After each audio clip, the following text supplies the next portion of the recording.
ang pangarap sa loob ng maleta, lumipad patungo sa bansang inasam na makita.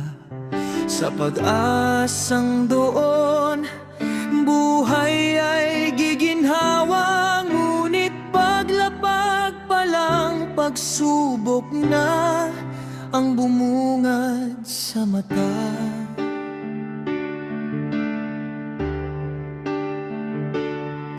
Kay hirap palang tahalin ang landas na ito. Sa paghahanap ng trabaho, ilang beses nabigo, ilang beses nadapa, tuhod ay nagkasugat, di mabilang na luha, ang sa una ay nagmula.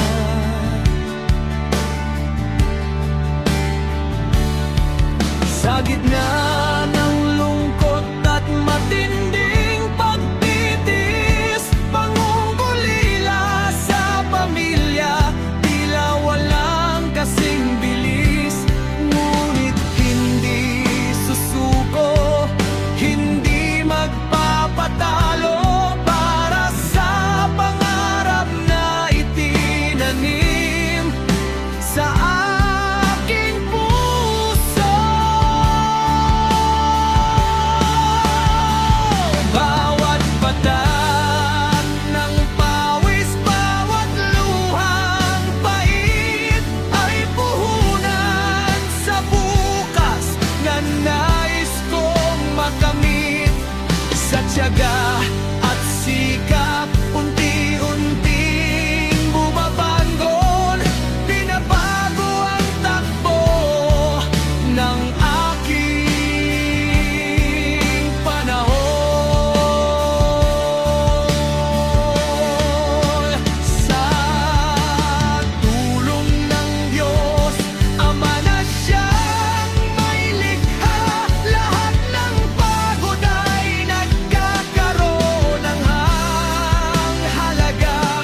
Ang mga pangarap na dati sa isip lang nakatago, ngayon ay hawak ko na, unti-unti nang nagbabago.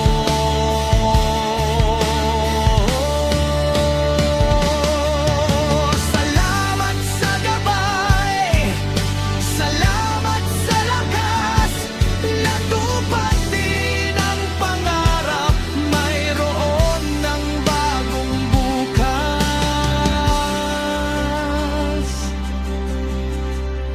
Mayroon ng bagong bukas.